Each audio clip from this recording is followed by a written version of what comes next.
Welcome everyone to the last destination debut event, the Travel Trivia Happy Hour. To get us started, you guys should see a poll on your screen right now that just asks if you've been on a Traveling Owls trip before.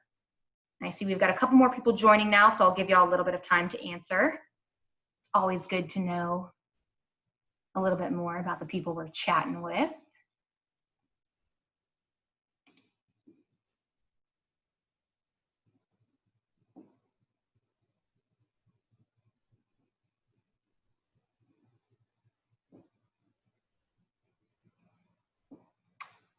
Okay, most people have voted, so we're going to go ahead and end that.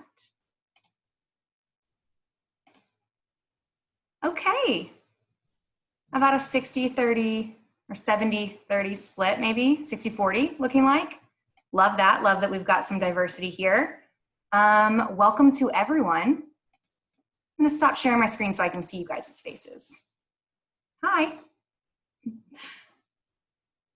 Hopefully you joined in one of the other events, but if not, my name is Shannon Burnett and I'm the Assistant Director of Alumni Programs over Traveling Owls and Homecoming and Reunion.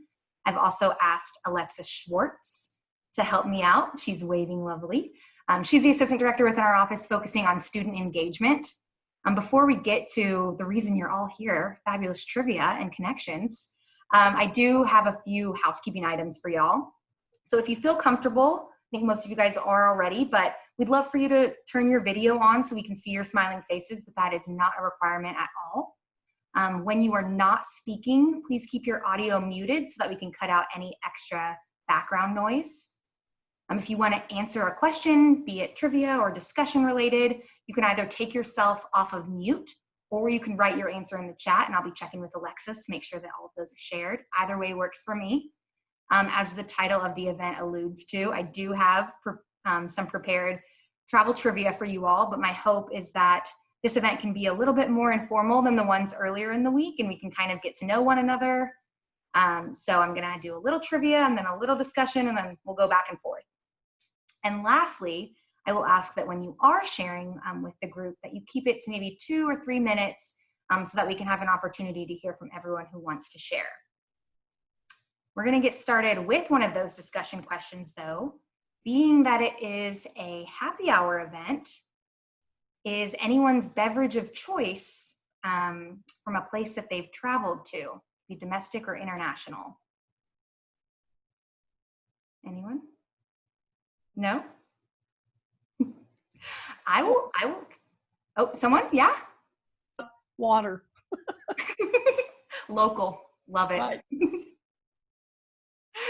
I myself brought a small, very small glass, oh, you can't even see it, of Ginja. It's a cherry liqueur. My husband and I brought a bottle back from Portugal when we went there on our honeymoon. Not sure if I'm going to drink it because it's very strong and very sweet, but I have it here to kind of set the mood for our happy hour. Okay. No one else has any beverages they want to share? I'm going to give you ample time. Vino, I see. Diet Coke. Oh, Diet I don't know where. Okay, we're going to jump into trivia. Let me share my screen with you guys.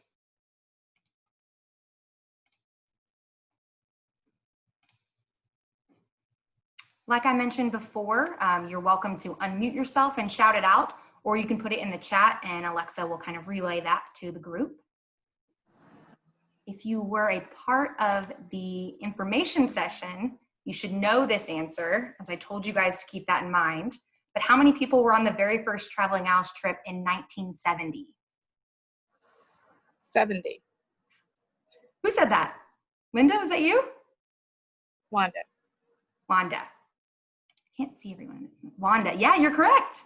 There was 70, over 70 actually, on that first trip to the island of Majorca. And Stephanie said it as well in the chat, so we have a lot of people who were paying attention. Good, I like that. All righty, next question. True or false, Yosemite is our nation's first national park? False. False, correct. Do you know what it is? Yellowstone. Yellowstone. Yellowstone. Yes, Yellowstone is the first and Sequoia is the second. But the idea for the creation of national parks actually did come from Yosemite because it was the first time that Lincoln had signed or the government, Lincoln was the one who did it, but the government agreed to protect land and signed kind of a document for it. I did a little research too. All righty. False, yep. What country was the birthplace of the cocktail, the mojito? Cuba. Yeah. Well, for the sake of this trivia, it's Cuba. But in my research, I did see that this is hotly debated because Havana claims to be the origins of it, although the South American Indians who came ashore in Cuba when they were getting medicines, they actually had the creation of the mojito. And so there's a little bit of back and forth. But for the sake of today, we're going with Cuba because we have a trip that's going there. By the way, that is a hint to everyone. All of our trivia questions are based around locations that we're going in 2021.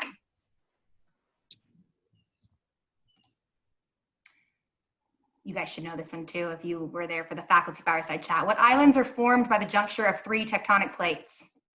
Hawaii. Woo, Jim! Hawaii! Is that it? Is that the answer, Shannon? That's not my answer. It is the correct answer. But we are not going to Hawaii in 2021. So my answer is the Galapagos Islands. Sorry, Jim. I'm sorry. Yes, the Galapagos Islands are formed by the Pacific, Cocos, and Nazca tectonic plates. It results in volcanic activity and creates some of the most diverse landscapes, which is why Professor Scott Solomon is so enamored with it. All righty. In which country will you get cinnamon thrown all over you on your 25th birthday if you were unmarried?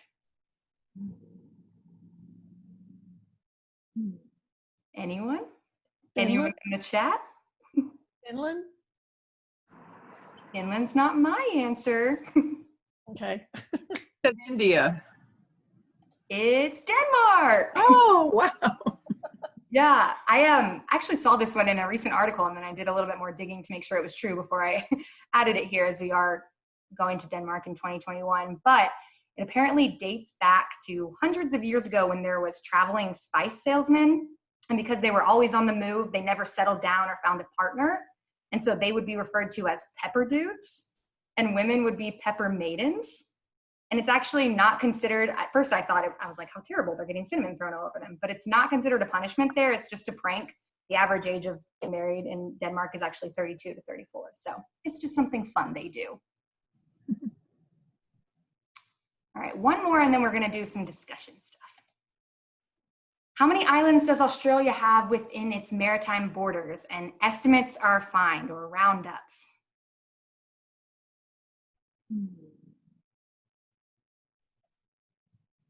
Feel free to put it in the chat as well. Yeah.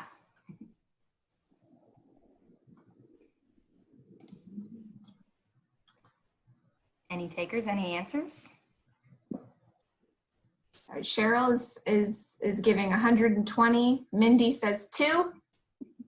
2. 40. 40. Was that Wanda? Wanda says 40.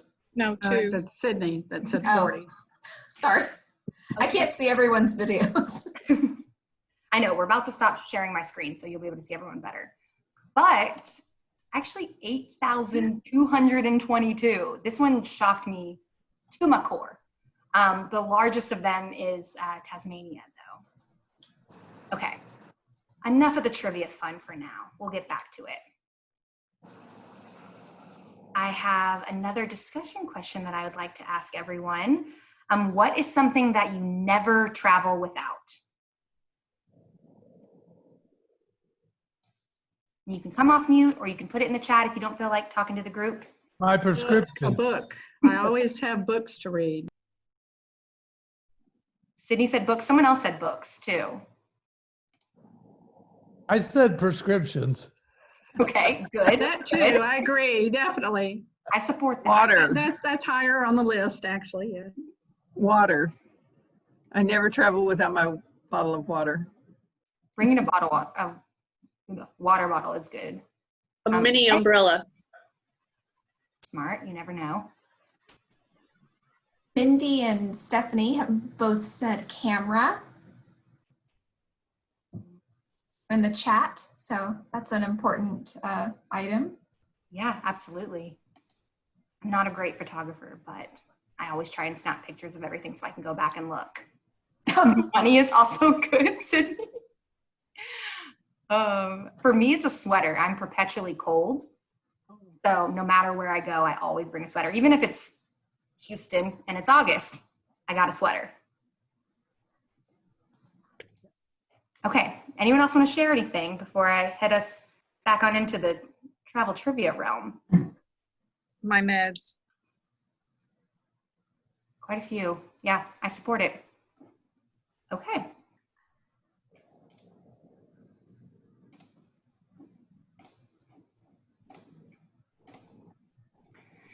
What does the name Panama mean?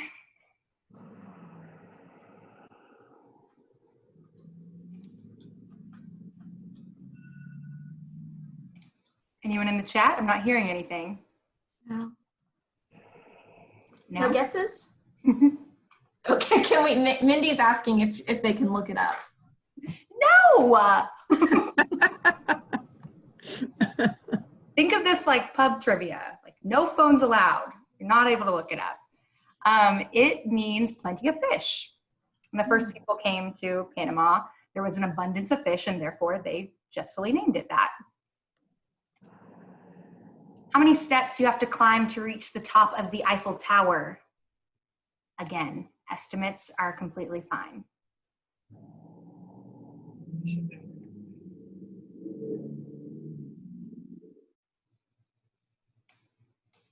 Anyone? So we have Stephanie's estimating 2,000. Linda is, Sydney's 300. Linda's estimating 877, and Julie is right below there at 870 steps.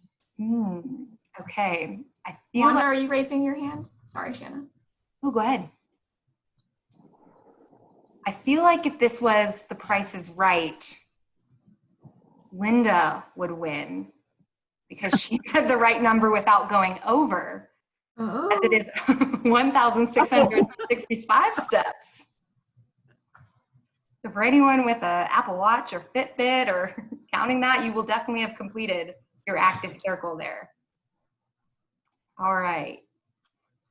Which country was the lead vocalist of the rock band Queen, Freddie Mercury, born in? India. Any other guesses? Any? Nancy says England. Mindy says India as well.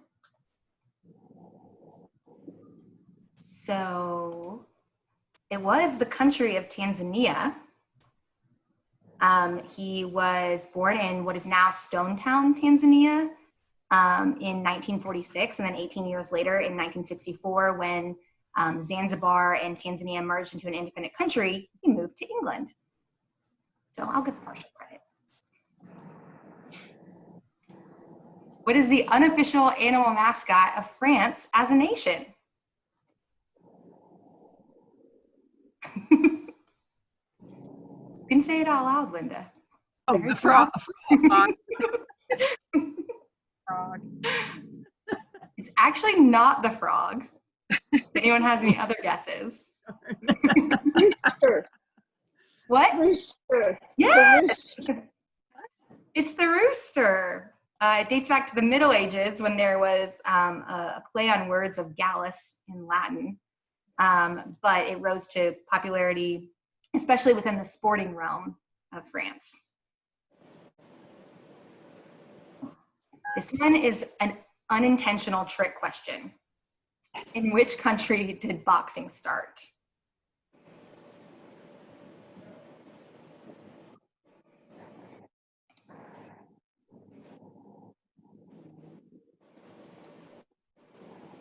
Anyone?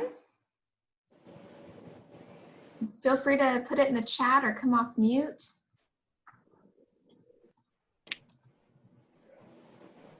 Okay. Last. I think Linda's guessing England. Sydney's guessing Germany. Julie's also guessing England. Boxing the sport or the day? Oh. Good question. Jim is saying Greece. Okay. So Egypt, the earliest evidence of boxing dates back to Egypt in 3000 BC for the ancient Olympic Games, which the Greeks fought over, Jim. But most people contribute modern day boxing to have originated in Great Britain. So also England, my friends out there. Okay, that is another breaking point for us. I'm going to stop sharing my screen. We've got another discussion question. This one is for those of you that answered yes to having been on a traveling Owls trip before.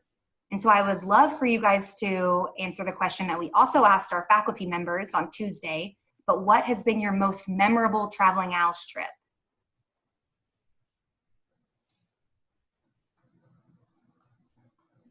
And maybe why? Lewis and Clark with John Bowles. Yeah. And was it John that made that trip for you Yes, guys? that and the great people we were with on a really joyful couple of weeks. Julia's second. The Lewis and Clark, John Bowles' last Lewis and Clark trip. That was unbelievable.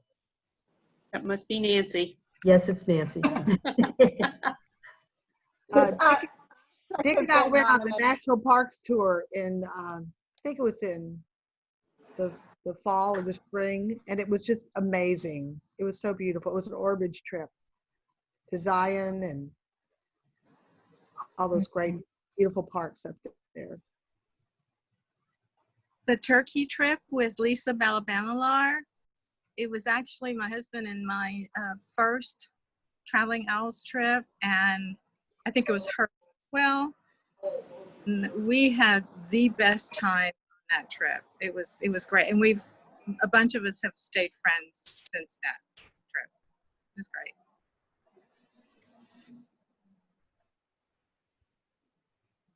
Julie and Stephanie are also both concurring about the Lewis and Clark trip with John Bowles. So it seems like it's a popular trip. Yeah, it's, Nancy and Alan and Stephanie and I were all on that last trip, and it was wonderful. And having said that, that's the first John Bowles trip I took, and then the second one was his Jefferson in France, and that was also wonderful. Which for me, one of the things is having a Rice faculty person along on the trip is a real positive aspect.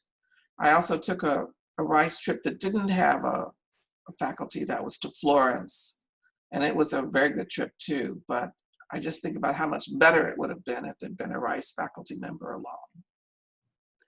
My husband and I went on the Norwegian Fjords and Scottish Isles trip, and we really liked that the boat was filled with all different groups. So there were about 12 owls, and then groups from other universities, plus a Smithsonian Journeys group and some other groups. So we actually got to meet George Takei.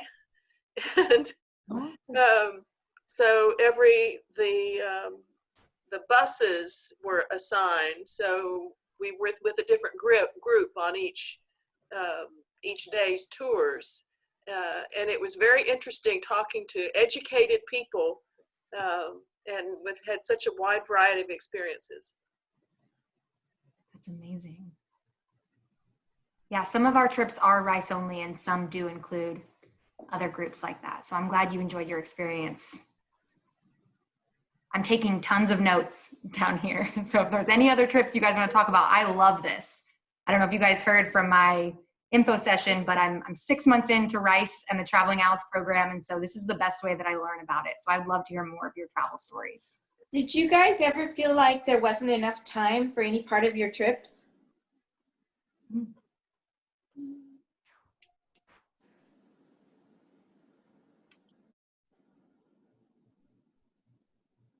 I see a lot of shaking head now. Well, there's always wish you could take longer at certain places, but you have to stay on schedule. So you could make it for a month and it would be fine. Yeah, it always bothered me with organized trips and that I don't get to spend as much time as I want in this particular space. But if you're doing so much already, then maybe it's a non-issue. So I don't know. I have mixed feelings about it. Hi, this is Roberta Yang in Los Angeles. I'm considering, I am new to traveling in a group and actually very apprehensive about it because I consider myself very independent. I look Chinese, well, I am Chinese, but I speak fluent Italian. I've lived abroad.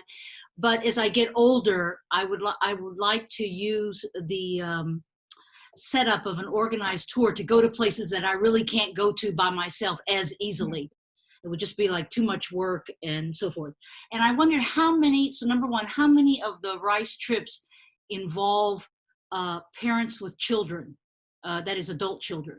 Because it'd be myself, I'm a single mom with my adult daughter. And so do you have combinations like that? Is that is that typical? Yeah, we do actually. I can't speak to a ton of that. I'd have to maybe go back. So if you want to email me at travelingowls@rice.edu, I can definitely look into that number. But I know for sure we do have a couple of the trips that were scheduled for this year that did have some adult children attending. Okay. On a number of trips that's occurred. I mean, some of John Bowles trips or whatever, that it's been, let's say, a mother and a daughter, or there's even a granddaughter. We've seen that too. Okay. An adult. Mother and These son. are adult trips. Okay. Yeah. Great. So thank you so much.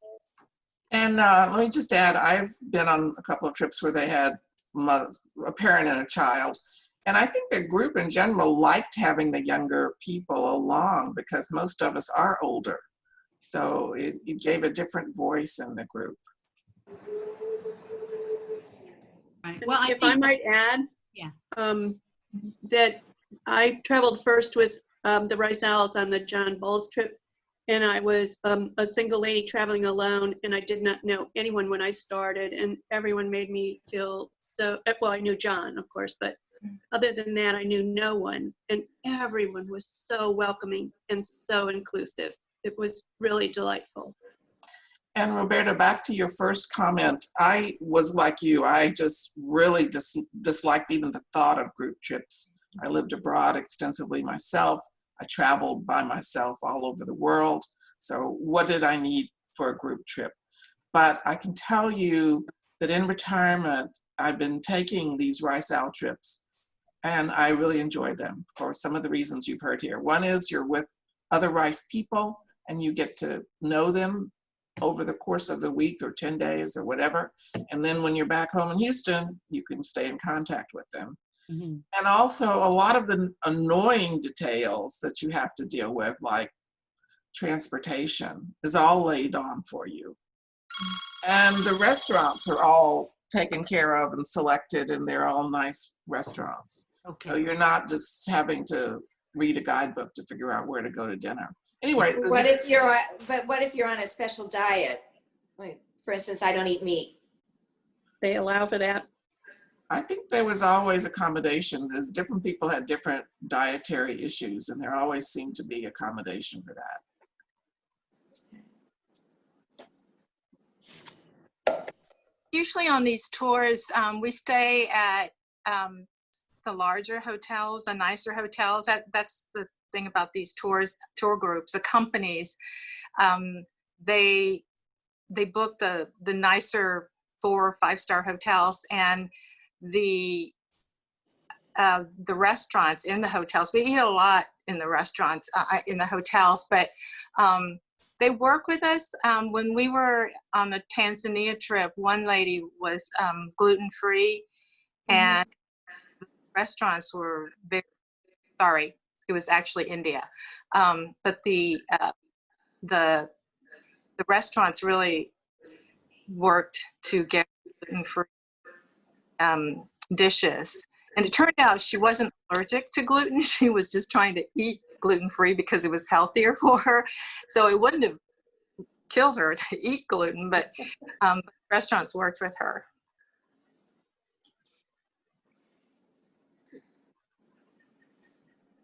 And are all the meals covered on these trips or just some of them?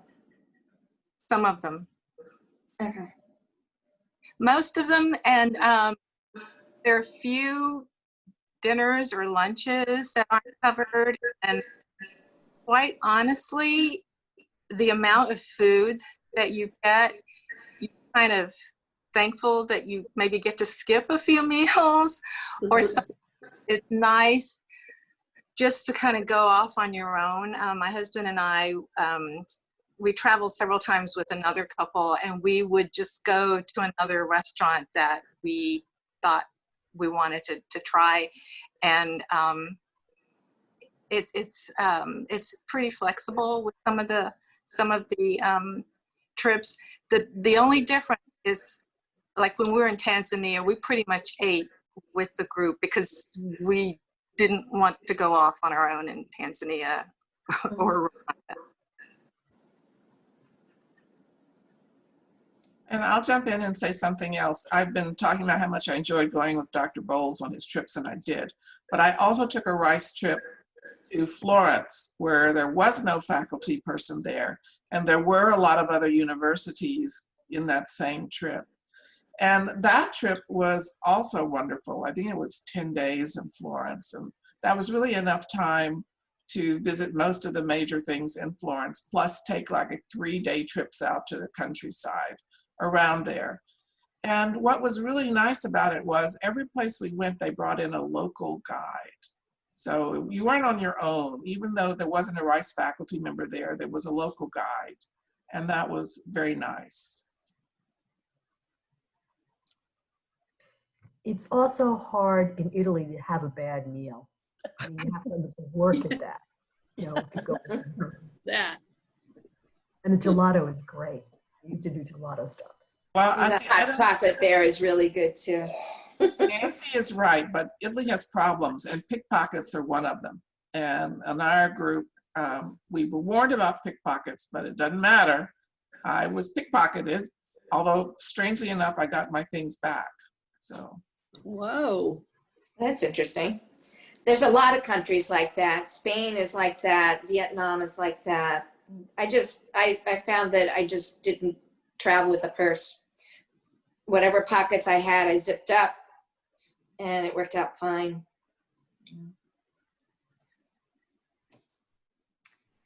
I'm loving hearing questions from those who haven't been on trips with us and having our previous travelers answer them. Are there any other questions from people who are curious about the Traveling Owls experience that you want to ask to some of the travelers on the call?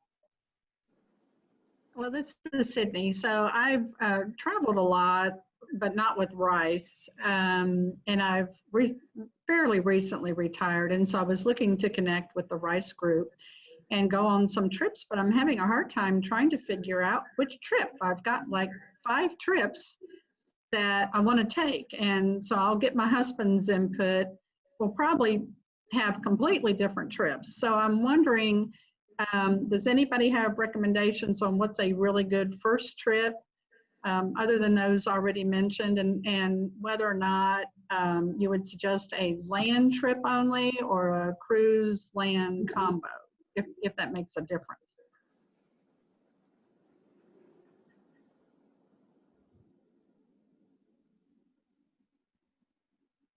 I don't know if it's being repeated, but John Bowles' trip through France, we did bus, we did canal boat, we did train, we did a lot of different ways to travel through the country, and that was fun. Plus, it was in this year. We were in Lyon, you know, for several days, and you know, the Temple of Gastronomy. I mean, the food was unbelievable. I would say just pick what country you're most interested in seeing and try that. And maybe check that there's a professor going. That would help a lot. Also consider whether you, do you like cruising or not? My husband and I thought that we would not enjoy being on a cruise, but the trip that was where the boat was really just the floating hotel and minimal logistical issues with transportation, but a new port every morning, and we really enjoyed those. So I've been on 3 cruises and I have just fallen in love with cruises. I haven't been on Viking yet, but I did go to the Galapagos on a yacht, and I fell in love with it. And then I took a cruise in Alaska, and then a cruise starting out in the Netherlands and Europe, and that was phenomenal. So for those of you that haven't taken a cruise, I highly recommend cruises like Catherine does.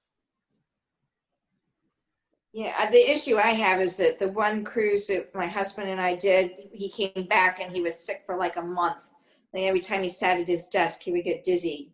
And it wasn't so bad on the boat, but it was just coming back. He was pretty miserable. So like never do another cruise ever again. Yeah, unless I don't go with them.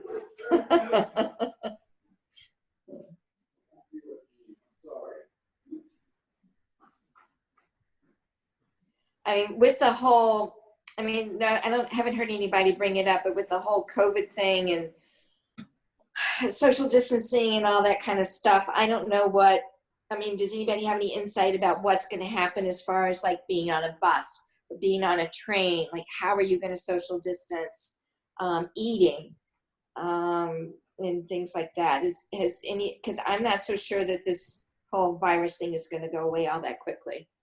I think we're going to have to change the way we've done things in the past. Yeah, I'll answer that a little bit, and then if anyone has anything else they want to share, of course. But I mean, I work with the tour operators nonstop, and in planning for, or at least in releasing our 2021 trips, I did want to know kind of what their updated safety practices were, and they were able to kind of share that with me and verify that they were taking the necessary precautions.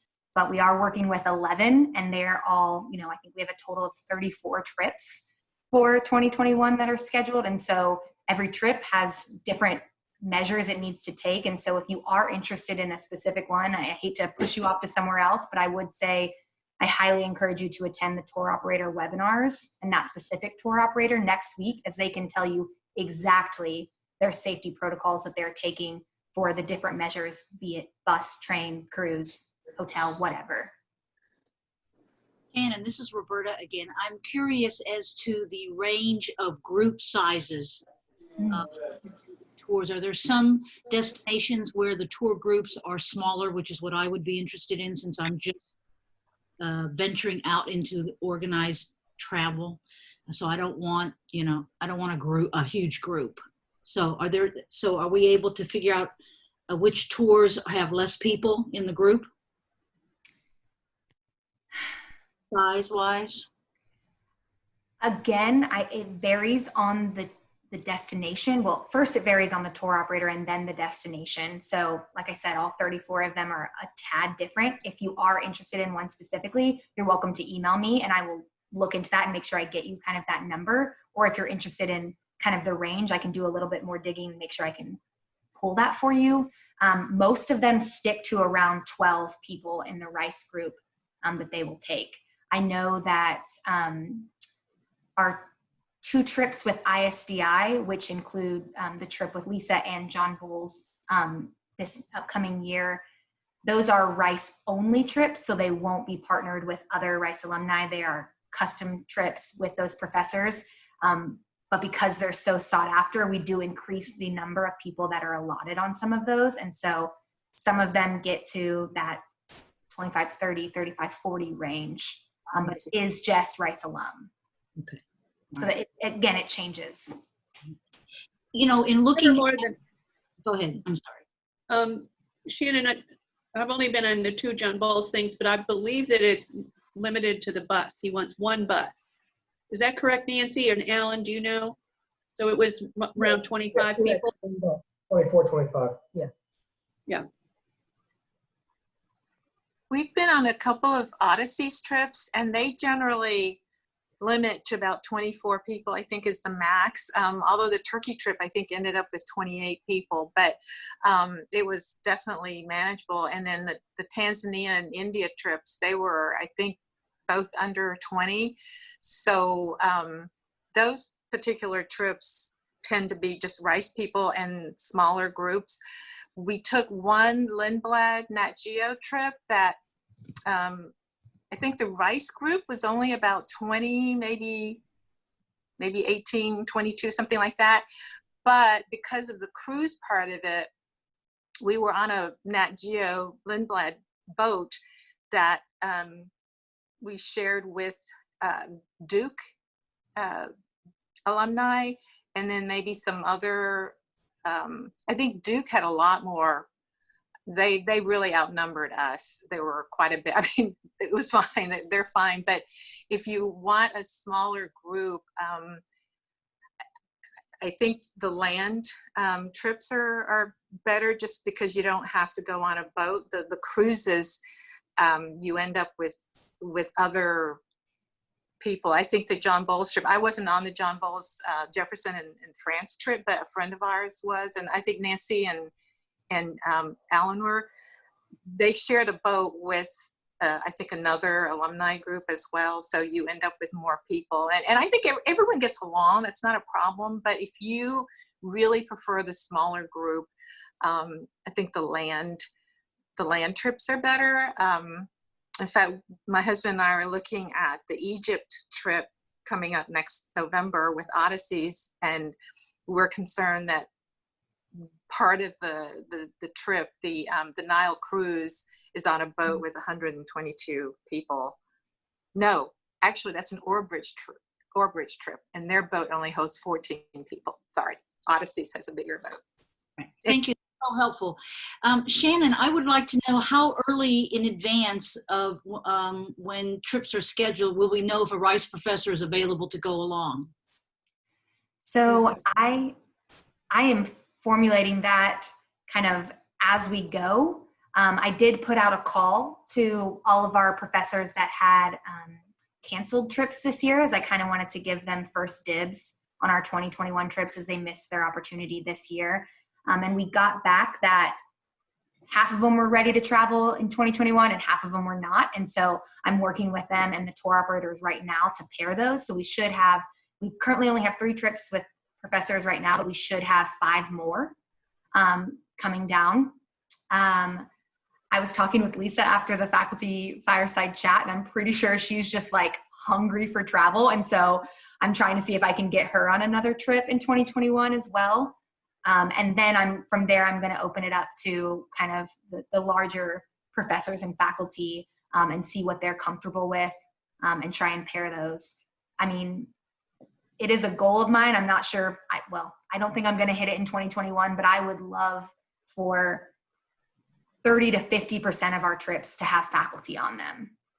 It requires a little of finagling with our budget and with logistics and making sure we've got the correct pairing and the tour operator we work with. But that would be my ideal, is if at least half of them had a faculty member on them, because I have heard from you guys how impactful it is. I've also heard from the professors how phenomenal it is for them to get to interact with you guys. While I have you, I did want to answer a question that Jim had sent my way about the Destination Debut kind of travel catalog that has our 2021 trips in it. And if that was going to be mailed to you all, typically it is. This year we are holding off on the printing and mailing of that as we are still working from home. And so our processes and kind of procedures have been stifled a little bit by that. We're also wanting to make sure that everything we put in there is going to happen. And so our tour operators are kind of monitoring, and they really want travel to happen. And so they've shifted some of their dates, or they've decrease their costs, and they're constantly giving me little tiny updates to make it more feasible. And so I don't quite feel comfortable sending that off to print and then mailing it out at the moment, even if I was able to. So hopefully maybe something could happen at the beginning of the year. I know that kind of is hard for some of those earlier trips, but I'd love to get something to you guys in the mail. Now it's just not feasible. So I did want to kind of address that and make sure all of you guys had that answer. Can I ask a question, Shannon? Sure. I was in the Houston Symphony for 32 years, and I was in the 3rd class in the existence of the Shepherd School of Music back in '77. Wow. But my career ended with a drunk driver behind a wheel of a car. And I'm going to be traveling. I'm also widowed. I'm going to be doing these trips alone. And I just wondered, is there anybody else here who has done extensive travel alone that can give me some insights into how that works? And I don't know a soul. So I'm a little scared too, but I want to have a retirement. I want to have something, because I'm not playing the cello anymore. Anyway, that was my question. This is Stephanie. I travel by myself on all of these trips, and sometimes I know no one when I get there, but everyone is welcoming and friendly, and I come back with new friends that are friends for a long time. So it's wonderful. Thank you, Stephanie. I appreciate that. Yeah, I'll second that. I usually travel alone. One interesting thing is John Bowles' trips are so popular that I had reserved by myself, but then I got a call from someone saying, I really want to go on this trip. Would you be willing to take a roommate? And I said, sure. And so I got the same trip for less money and a new friend in the bargain. That was a good deal. I don't know how much Rice does that, but it certainly happened in my case. Were you a little bit concerned about sharing a room with a stranger? I told her it was the other way around. She should be concerned about sharing a room with me because I snore. She said I told her, bring your earplugs and we'll be fine. And we were. So and the funny thing is, Julie, is you were sharing tents for a couple nights. It was all fine. It was really all fine. And I actually, I liked saving some money by traveling with someone else. Okay, thank you so much.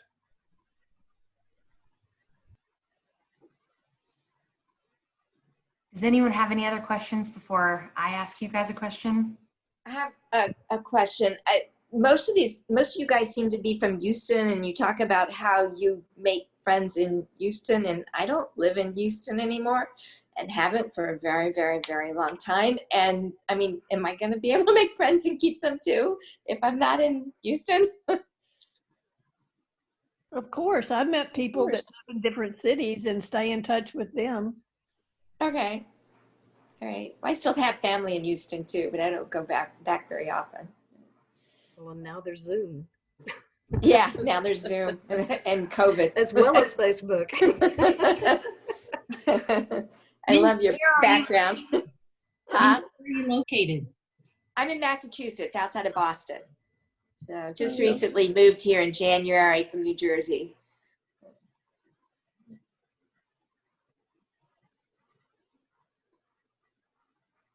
At this point, I've lived outside of Texas longer than I lived in Texas. Okay, I don't want to step on anyone's toes if you've got questions, but hearing none, I do want to ask you guys, and I've been taking notes at everything you guys are sharing as I'm about to get in the zone for planning for 2022, as we do that on kind of an 18-month timeline.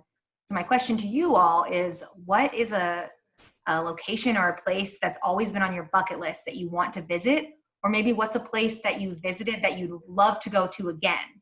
This, again, taking notes, so when I see all these trip proposals from tour operators, I can be like, a lot of people said this, or, oh, that lovely couple wants to go here. I open the floor. Jefferson in Spain. No, did you say that like Ditto. 10 times? Yeah, I was like, okay, I think I'm going to try and work in a Spain trip for you, John. I'm down. Shannon, has John told you that he's still willing to at least plan for the Jefferson and France trip in, I think it was May? Oh, I actually think it's in October of 2021. Oh, yes, it is. I'm sorry, it is October. Yeah. Because he's still thinking about that? Okay. Yeah. And then this past year, the trip to Veneto with Kennedy was canceled. Any chance that that might be offered in 2021, 2022? Not in 21, but potential for 2022. I know Will wants to travel again with the Traveling Owls. Good. And Good. so if he was up for a repeat, I think we could make that work. Thank you. We would like Antarctica. And I want to do Italy, especially northern Italy. Ditto. Florence? We also have a few responses in the chat. England, Scotland and Wales, Uzbekistan and Mongolia. Who said Uzbekistan? Roberta. Roberta. I was just talking with Lisa. She really wants to go there. And we're going to try and get something in the works for 2022. Right. I was like, did she plant a mole in here? I think Lisa also said something about northern India. Somebody just put in the chat, northern India. That would be interesting too. Good. In fact, Lisa wanted to go further in this in 2021. She wanted to include the Golden Temple in Amritsar, because we're friends with Lisa ever since the Turkey trip, and so we talk to her every year about her upcoming trip, and she had wanted to include that. And then we told her about this trip to Varanasi that we went on last year with Odysseys, and so she decided to include that into the itinerary that of course now is postponed. But yeah, Roberta's putting in all these places that Lisa Balabalar has gone to and wants to go back to, because it's all part of the Mughal dynasty, the Mughal history that Lisa is, she's an expert on the Mughal dynasty and Mughal history. So yeah, all those places were on Lisa Balabalar's target list. Uzbekistan, Turkmenistan, although she said she's not going back to Turkmenistan. She was not happy with Turkmenistan. Yes, her Sacred Splendors of India trip got postponed. It was supposed to be this March. It's going to be next March, March of 2022. And then she had mentioned Uzbekistan, and I was like, well, would you be willing to do 2 trips in a year? And she was like, I think you know the answer. So I was like, okay, I will work towards that. Alan and I were signed up for Veneto also, and we would love to re-sign. I mean, that's a great trip, because what we like to do is we like the rice trips that concentrated a particular part of Italy. You're not going everywhere, we actually with ISD went to Rome because last year, and that was a fabulous trip, just Rome, and Villa d'Este and Hadrian's, but it's Italy is just, that's a great way to do it. Just concentrate. I was in Lugano once, a very long time ago, which is northern Italy, right on the border of Switzerland. It's absolutely stunningly gorgeous there. That whole lake region, Lake Como, Lugano, it's just beautiful. It's so pretty. The food is good. Perfect. I'd like to put in a plug here for Spain. It's funny, everyone wants to go to France and they want to go to Italy, and there isn't that much interest in Spain. Spain is fabulous. Spain is fabulous. I've been there too. Yeah, it is nice. But it's really, in my mind, 2 or 3 trips. One is southern Spain, which is the Arab influence and that whole thing. And then there's northern Yeah, Spain. Barcelona is great. frankly, I didn't know northern Spain until I went there on the Camino de Santiago, which is what my book is about. But there are two magnificent cathedrals up there, Burgos and Leon. And who's ever heard of Leon Cathedral? Well, its stained glass is every bit as beautiful as Chartres. And then you have all these other small towns and interesting places. It's a fascinating part of the world. And now pilgrims are kind of reviving some of the smaller towns. But basically, people don't go to northern Spain except for Barcelona. And I don't know why. It's great. I mean, to put There's also, when I was there, we spent a short period of time in Girona, which is where, what's his name? The prophet Nachmanides is from. And it was fascinating. And I'm sorry I didn't know more of the history of the whole place when I was there, and I would love to learn more. It's we're on the eastern coast, that whole area there. The Dali Museum's there, Figueroa and Girona.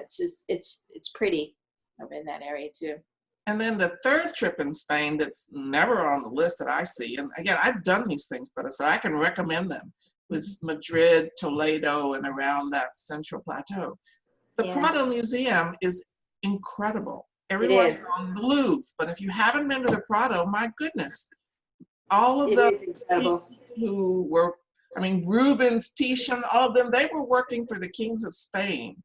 And of course, the 19th century, Dali and Picasso, all of those guys are Spanish. Guess what? So they're there in the Prado. It's an amazing place. And Toledo it is an amazing place. I mean, there's just so much to see in Spain.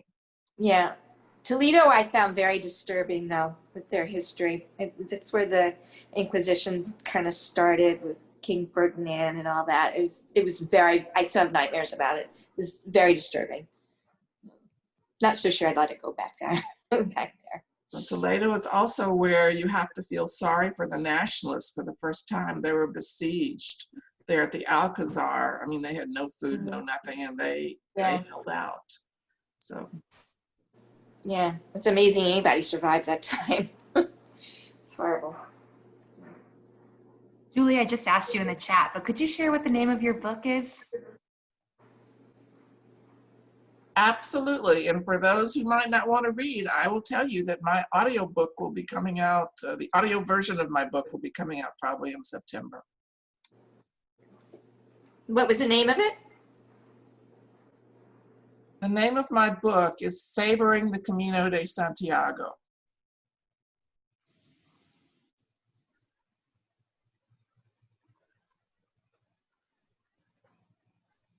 Awesome. Thank you. Alexa, you're so quick.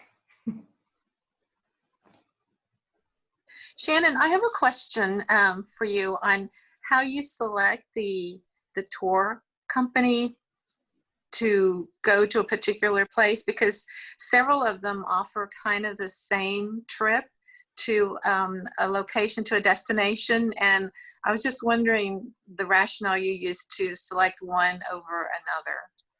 Yeah, I have not selected the trips yet because the 2021 trips were selected before I joined Rice. So this fall will be my first time selecting them. But how I plan to do it and how I was told it had been done prior is we are a part of the professional organization, the Educational Travel Consortium, and I'm also a part of another smaller group of Southern travel planners that do the same thing I do at other institutions. And so we kind of rely on one another to share experiences with certain tour operators. And then I plan on looking back at the surveys that were done from our previous trips and hearing y'all's feedback. But if you feel really strongly about one tour operator over the next, please email the Traveling Owls email account, because that is vital information for me. That's really important to hear from our travelers firsthand, if they're enjoying the amenities or process or customer service that they're getting from certain people. We have, like I said, 11 in 2021. For 2020, there was 13. I think we'd like to get that to a smaller, more manageable number so that there is a little bit more consistency amongst policies. And I don't necessarily have to be like, ask the tour operator, but I can tell you exactly what their policies are. But I welcome you guys' opinions on that, really.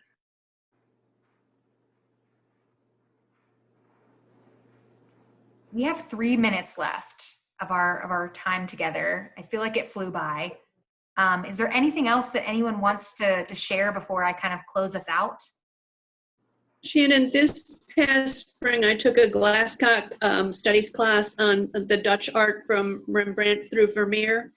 And in my evaluation of the class, I suggested that the professor think about leading a tour, the golden age of Dutch painting. I don't know, I never got any response, but if you could look into that, that's something that would be of great interest to me. And I haven't seen it on your list before. So, yeah. Thanks. I might send you up a follow-up email just so I can Please. get more information. Please. Yeah. And I didn't even know about these until I saw Alan's RuPop post like yesterday. So I already missed the first two. Are they recorded somewhere? They are recorded, and I'll link up with you. Okay, yeah, I'll make sure you get. Yeah, Linda. I want the links too. Okay, they will be sent to everyone who attended an event and registered. So because you guys are here, I have your information now. Not next week because we've got our tour operator webinars, but the following week is when those recordings. However, as soon as I get off here, I try and edit it and send it to comms so that it can get up. And as soon as I have the links, if you email Traveling Owls, I'll send them to you. But just know that they are forthcoming the week of August 31st or that first week of September. Great. Thank you, Shannon. Yeah, absolutely. Thank you guys. You should all be getting an email tomorrow with the tour operator meetings for next week, those links. If you don't get it by the end of the day tomorrow, please send me an email. I'd be happy to pass those along to you. I want to make sure everyone has that information. Those will also be recorded and then shared with you. So if you're unable to make the webinar or whatnot for whatever reason, we'll have those kind of archived for you guys. When this meeting ends, just like the ones before it, I do have a survey. I do read those. It's not a survey done in vain. I promise you. I want to know your thoughts and opinions. I'm hoping that we can do, in this virtual remote time, we can do more of this. And so I want to know what this is for you guys, what your takeaways are. I think that's it for me. If there are any additional questions though, email travelingowls@rice.edu, and I'm so glad you guys spent your afternoon with me. Thank you so much for organizing. The catalog that you have online right now is the latest version of what you know so far about next year's trips. Okay, great. Thank you so much. Yeah, absolutely. Thank you guys.